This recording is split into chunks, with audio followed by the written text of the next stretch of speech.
Hey everybody, and welcome back to A 10 for the Developers. I am Eric Kyron Davis, Senior Producer, and I'm with...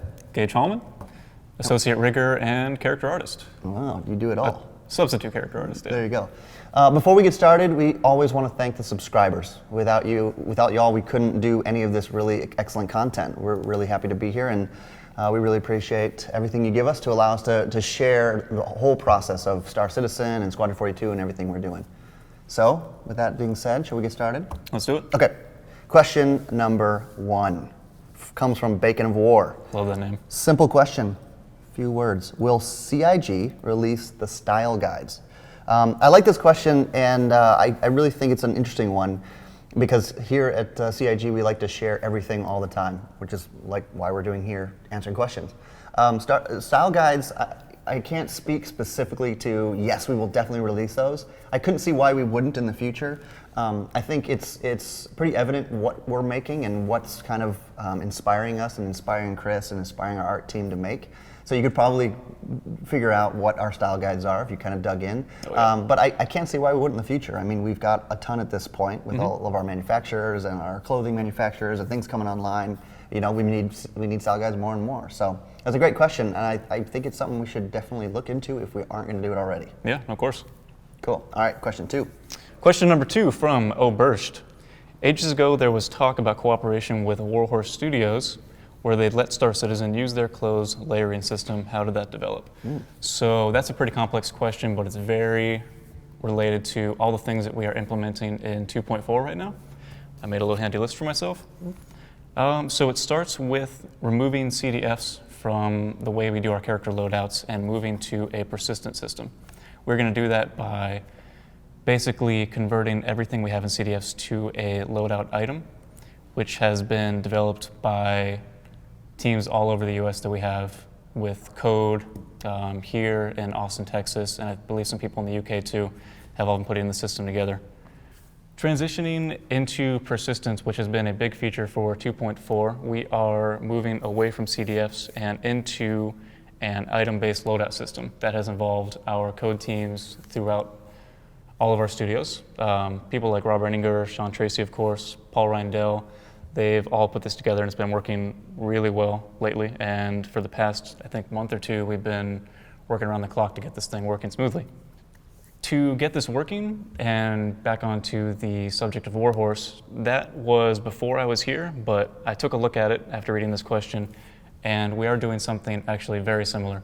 Over the past 2 months, I've been working on a system to have all the clothes functionally layer over each other without any clipping or any problems, and that's been quite a task because you always have issues when a shirt, as it is normally, if you keep that static, it cannot have a jacket over it in 3D space because things will naturally clip like folds and you need to have the compression. So we've been working to get different types of clothing like skin tight, loose, all working together with a series of defining volumes. And that has been like the main, I think, problem to overcome. But it's been going pretty smoothly so far, and we're working out the rest of the kinks right now. Yeah, it's interesting the challenges that raises, right? You Yeah. I mean, you don't think about it if you're not a rigger, but you also don't think about it until you get to see it in game and you get to play with it in the engine. Yeah, when it's in practice is when it finally really shows how it breaks down. Yeah, exactly. And you're like, oh, wow. Yeah. It's almost like you have to experience that to then fix it, right? Because you can assume and you can always be like, this is perfect. You it's can going plan to be as perfect. much as you want. Yeah, that's right. And I think it's really interesting, it's really about game development in general, that you have that. You don't know until you know, and then when you know, you can fix it. It's a lot of back and forth. Yeah, totally. Awesome. Okay, cool. Question number 3 in order. Hi, Eric. Hi, Daz. This is from Daz. Daz writes, the CIG Careers page has positions for approximately 60 people. Can you explain what are the most important characteristics you are looking for in a future CIG Foundry 42 applicants? How do you go about attracting the type of people that would work on this project and retain them? Wow. I was really excited about this question because hiring and recruiting is crucial to creative projects. I mean, it's crucial in any company where you need to work with other people. Oh, right? yeah. But within a creative project, working under the tutelage of Chris Roberts, we're really looking for what strengths we need at that time as well as the future. So a lot of this comes down to where do we currently sit with our talent? Like what do we have across the entire studio? not just here in LA, but what do we have across the entire globe? And we evaluate the staff, and we evaluate our talents, and we see, okay, this is what we need to do to accomplish these goals, and this is kind of what we think we need for the next 6 months, a year, 2 years, infinity, as we're working and playing this game and having fun as it comes out. So it's a really great question because we're looking for all kinds of things. One of them is a culture fit. You want somebody that kind of fits into the environment that we're trying to create. You don't always necessarily just need to find somebody with the skills. Skills you can teach, but personalities you can't. Culture you can't teach. So it's a lot of times it's about finding someone that fits into what we're trying to make. And we do have a great team here. We do. LA's got a great team. All the teams are starting to come together really, really well as we start solidifying the future plans. And I like this one a lot because I spend a lot of time with the leads and with the directors looking at, how can we make the experience not just great for our current staff, but for future staff and for future employees and family members. I mean, these people we're going to spend a lot of our waking hours with. Yeah, we've developed a lot of close bonds here. Totally. So there's a lot of things that go into it. I mean, if we're looking for a specific thing, so like if we talk, for instance, about the associate tech animator role, we just opened up. That role, which we just closed, we just found a candidate. We're excited about that. We were looking for somebody that could implement Mannequin, right? That specifically work in Mannequin work with the animation team for our persistent universe. It was a very specific thing we needed. But there were obviously a ton of other things on top of that we were looking for. So applicants, we were looking for, if they had that experience, that'd be great. If they could work within this environment. The tech content team that Sean leads, that Gage is a part of, it's kind of an amorphous type of team. So it's, can you kind of roll with the punches? Can you flow with things as they come in? It's a unique kind of team. So we're looking for culture, we're looking for experience, we're looking for talent, and then we want to get you in here so we can meet you and talk to you and see if you're the right fit. So there's a lot of things that go into it. And then how do we attract it? We keep making cool stuff. We keep making as cool stuff as we possibly can and trying to make an impact like we're trying to do and try to get out there and go to hiring events as needed whenever we need candidates. And I don't know, retaining them, I don't know. I mean, you've done a pretty good job so far, I think. Yeah, I think we try to house an environment that's fun to work in, that somebody wants to stay and invest their life in, invest their time in. Yeah. We may spend a lot of hours here working on this game and these games and all the things we want to come out with. Especially with this new studio, it's been a lot better. Yeah, totally. And it's weird how just those little environment tweaks can make all the difference. It makes someone want to stay forever or for a while at least. So it's a tough question and it's an ever-going question for every studio and every company out there. But for us, we want you to be passionate about what we're doing, about the scale and the scope of what we're trying to create, working alongside Chris and the fantastic team that we've all built here, and then ultimately make an impact with us. We want somebody that's going to bring in their talents and their unique strengths. It's not beneficial to have the same type of person across the entire studio or globe, right? We want diversity. We want different types of personalities. We want a quiet, shy person with a loud and gregarious person. Like you want those types of personalities because they will create a better environment, a more dynamic environment where we can challenge each other to be better. If we're all the same, we won't necessarily do that per se. We'll just stick with what we're good at and that's it. So, and it's games, so we'll attract gamers and get people that like making games, and so we kind of get some things naturally just by being a game company. So. All right. So question number 4 from Leonhard Sapala.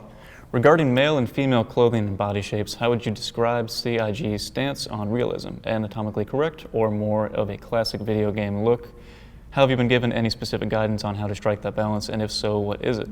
So I can't speak directly on how the characters are made and like what the influence will be because that's not what I do, but I can tell you that they are basically 3D scans of real people. That's about as real, I think, as we can get in the current day and age. Yep. And then our great artists like Omar and then our tech artist Mark McCall and Sean Tracy and Forrest all go over constantly to try and improve those 3D scans and make them match the real people as much as we can. And they spend an insane amount of time perfecting that look. Yeah. So, yeah. And I think the universe is going to be not this just high fantastical universe. It's going to be somewhat of a realistic. If I was in space and flying a spaceship, you're going to probably look like us. Maybe not aliens, but 900 years from now. Little Van Duel. Yeah, little Van Duel or little Van Duel human babies. That's going to be a different one. But yeah, I think the scanning kind of dictated it, right? Yeah. Once we decided we want to use real humans, that kind of pushes us down that path. I think we've taken creative liberties where it makes sense, right? Oh, completely. Where it's necessary. But I think the base is definitely the And then with the outfits and the environments we put them in, that'll add the extra character and the sort of sci-fi look. So for sure. Awesome. All right, question number 5 from Delta, Ohio. Ohio. I almost said Ohio again. As a developer making a high-stakes game, how is your work-life balance when you know there is so much writing on everything you do? That is a very intense question. And I may be the wrong person to answer this question. Striking a work-life balance when you're working on something you're passionate about is incredibly difficult. Prioritizing life is very difficult to do.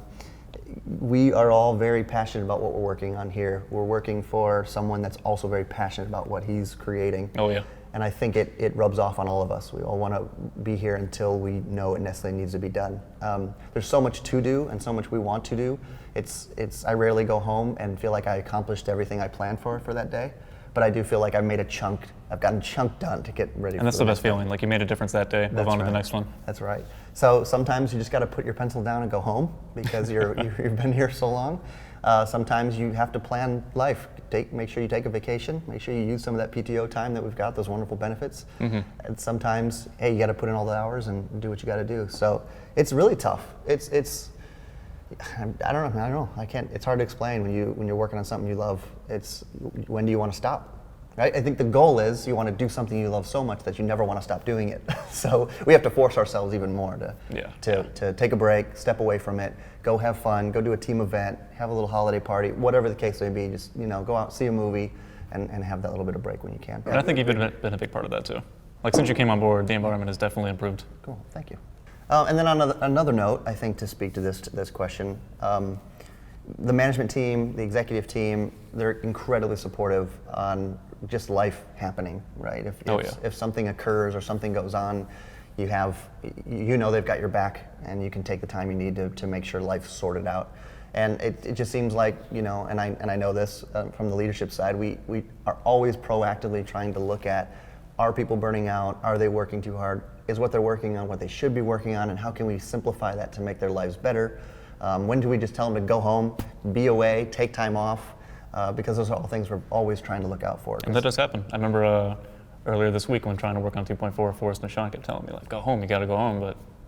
That's right. Yeah, that's right. Back and forth support. So we do it, try to do it to ourselves, but then we also, for those that we're responsible for, we try to take care of them. Because the ultimate goal is to not crunch, and if we're doing our job and we have a good understanding of the schedule, which I say it, but it's very hard to do, it is trying to reduce any kind of crazy overtime needed. Be able to do your job within the hours allotted to you that's fair and equal to your employment laws around wherever you live, but also just for our mental state. The reason those exist is because we just, there gets to a point where it's diminishing returns. Got to be healthy. Yeah, you got to be healthy, and if something happens, CIG totally supports it, and I've seen that happen time and time again, even since I've been here. Definitely.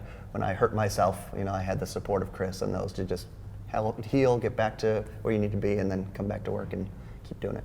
So, from subscriber Tranton, question number 6. Since working on the Star Citizen project, what would you say has been your most innovative contribution that has impacted the game so far? Thank you, Tranton. Good question. Very polite. Tranton's very polite. I like Tranton a lot. Yeah. I've worked on quite a few things since I've been here and jumped around a lot, but I think since becoming an associate rigger and working with John Riggs and the tech content team, that is when I've really made the biggest contribution, I feel, because I've been given a lot more responsibility to start taking my own direction, I think, and trying to improve things that don't actually exist yet. So within the past month, I've been working on the clothing system in 2.4. While all the code guys handle the implementation, I've been working on the 3D aspect and making sure the art fits together and works well within the game. And I've been working really hard on that and taking it over from the outsourcers.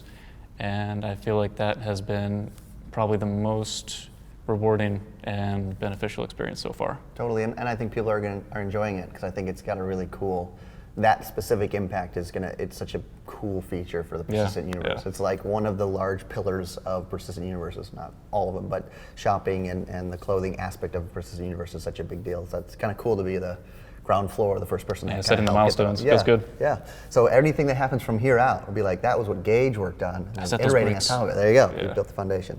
Awesome. Cool. All right. From Vacation. That's very applicable to the topics we've had, isn't it? Vacation says, I was wondering about the character from the People to Planet video. I thought he looked fantastic. I was wondering if that character is from Squadron 42 or an example of what we could expect to be able to make from the character creator. This is a good question. We're starting to get a lot of questions about character creator. I can't imagine why. People want customization for their characters. It's a big one. I know they're actively working on the design doc and just the overall implementation. But that character was one of our head scans, as Gage mentioned earlier on one of the questions about what our characters look like. That was an actor that we scanned in, and it's one of the first implementations of that character in the game that we're excited. Because at some point, all of these characters, we'd like them to be in some form or fashion, right? Depending on if they fit or not into the lore or to the universe. We can use these for both Squadron 42 and for the persistent universe. So yeah, that was one of the ones that we wanted to use for that video, and it's the one that's kind of starting to come online, and we're all pretty excited about it. So. And we basically have a whole lineup ready. We're just sort of perfecting one, and then we're going to apply it down the pipeline to the rest. Yeah, it's going to be. It should hopefully simplify. It's like if you work on any kind of creative content, the beginning. 80%, the beginning is just like the most intense, and you're trying to figure out the most, because then after that it should just fly, right? You're making small tweaks along the way as you learn new tech and new things come online, but you should be able to, like a template, mass apply, got them all going, and then you can start simplifying, and then you can start seeing things quicker, come out quicker, play with them quicker, have fun with them quicker, right? It's like when any game you make, you make a bunch of tools, and those tools help you make everything else faster. All about that pipeline. There you go. Set that pipeline up right the first time, or the second or third time, and then that thing should sing, right? Yeah. But thank you. I agree. I think that character looked great. Oh yeah. All right, question 8. Number 8 from the Deadly Kenny. Does Star Citizen plan to have loose clothing physics? As in, if you had a trench coat or a cape you moved, would the clothing flutter or flap in both atmospheric environments and in space? I like that it was trench coat and cape. I want a character with a cape on it. We don't have capes yet, but we could get there. We need to work on capes. Okay, so for this question, it's not set in stone yet. We will definitely be getting simulated clothing eventually, but it's very experimental right now. As people know, like we finally got physics grids in, and all the physics are sort of falling into place, and then simulations within those will fall into place afterward. So we've been doing experiments with the characters so far, but nothing solidified yet. And nothing in the pipeline, like the actual active pipeline, but yeah, I've seen a lot of the R&D, Mark McCall and a couple of McCall folks, is just blowing through it all. Blowing through it, it looks really, really cool. I think it'll be it's obviously a nice feature, right? The immersion is in the details sometimes. Especially in space, I want to see that happen. Oh, and yes. I know everyone does, and we'll get there. Floating. Also, although on the topic of that, I was mentioned earlier the CDFs. So the CDFs were basically the way we implemented all the simulations. They were all input as data in the CDF, but that's not persistent. So we first got the clothing into the persistent item loadouts that we're going to be giving players in 2.4, and then we had ArielJu start implementing the simulation data from the CDFs into the item loadouts as well. So coming later, we can simulate within the persistent close, but it'll come. It's coming. Yeah. It's looking really cool too. All right, next question, number 9. Number 9, right? Okay. Kiwi Pete says, how has the development of Star Citizen and Squadron 42, of course, evolved in terms of art, style, and gameplay as CIG has developed or deployed leading-edge technologies? Can you give some examples of before and after examples? Thanks. Yes. How is it involved? So I guess the answer to the question is yes, it has. I guess that's not the answer to the question, but a part of the question is it has evolved. It will continue to evolve, and any kind of living project or organism, especially the persistent universe type of thing, we will try to continue to push the boundaries until we've broken all boundaries and then made those boundaries better and keep making them better. So how has it? So I think since I've been here, I just had my anniversary a couple weeks ago. Very happy to have been here for a year already. One of the iterations that I've been here for that I was really excited, and I worked alongside those guys on, and yourself as partially as well, was the Constellation. So we're on the next mark of the Constellation. That's true. Chris Smith and Josh Coons and Daniel, a lot of great work on everybody kind of really took that thing by the horns to get that ready for multi-crew, and the new version of that ship looks amazing. That was phenomenal. Yeah, and what they did was they got all the things that had led up to the pipeline when they started that ship, and even during they tweaked it, but that was a new iteration of the pipeline. It was a new iteration of art style. It was a new iteration of how can we make this look even better with this poly count within this new engine. As the engine gets optimized, you can do more with art. So it's kind of it's this back and forth that we'll always do, and that's the one I think of the most. I don't know if you have another example. No, it's a perfect example, because I think that was for the LA studio. That was sort of like our first, LA and all the US teams, the first major pipeline movement for the ships. And then on top of that, Elwin's team, they've been able to just fly forward based on all these optimizations we have now. It's great to watch too, and speaking of Elwin, like even the ships they're working on now, it's cool that he's like putting a lot up front, but the plan is to help move through the pipeline quicker. It pays off so hard. It does pay off, and it sometimes it's a lot of hard upfront work, but it should pay off if you're doing it right. It should pay off. Gotta go fast to coast. So yeah, it'll continue to evolve, and the more and more we do this, and the more we come out with, I think the goal is to keep making it look as cool as we can with the tech, right? Yeah. Yeah. All right. So question number 10, Perry Hope. What is your favorite? You gotta cloth? say, "Hey there, Gage." He's talking to you. Don't make me say it. This person is talking to you. Okay. I'm gonna do some third person role playing. All right, so question number 10 from Perry Hope. Hey there, Gage. Hello. What is your favorite cloth that you have made, and can you show it to us? Cheers. So my favorite so far has been the Big Benny outfit. And that actually has an interesting story behind it because it was originally unintended. It was like, as it came out as an April Fool's joke, all the April Fool's content was originally things that the teams did on their own as like their own little goofy side projects, and then we brought together thanks to Jared. And the way the outfit came together was it was a personal test for myself to learn the pipeline so that I can start integrating what I do with the character team. So yeah, it was just... It was a really fun one that kind of came online, and I think you'll see, because there's a lot of things we need to test internally that aren't necessarily meant for public consumption. Oh yeah. The kind of perk here is that we get to share that stuff, right, when we make it. But I've been a part of things like that in the past where it's just fun. You kind of get a chuckle internally, but it's always fun when we can be like, look at this, how funny is this? And then it of course inspires. Yeah. Oh, well, can I get that outfit? What do I need to do for that outfit, right? So that's always a question that we get, and you never know. You never know what sneaks in there, right? You never know. And we're glad the fans love it, so who knows what we might do with it. That's right. We'll see. You never know. You never know what will sneak in. That's right. All right, I think that's all of our questions. Do you have any secret questions anywhere you wanted to answer? Question number 11. No question. Okay, I think that's it. Awesome. There's our 10 questions for 10 for the developers. Thank you guys so much for taking the time to chat with us. And again, thank you subscribers for making this possible. We couldn't talk to you about these 10 great questions without you helping us out and paying for all this content and being a part of this journey. And then also, of course, thank to all the backers for making all of this possible. Of course. We couldn't be living the dream and working our tails off to try to make something cool. And they make it worth it too. I love talking to backers and all the subscribers. Yeah. Great feedback. It adds to the creation that much more. Yeah. We love it. All right, we're signing off. Thank you so much again. That's 10 for the developers. Talk to you soon.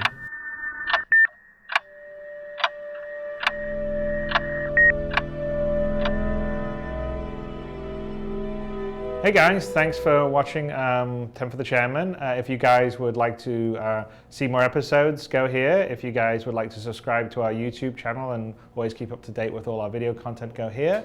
And if you guys would like to watch episodes of Around the Verse, go here please. And I will see you in the verse.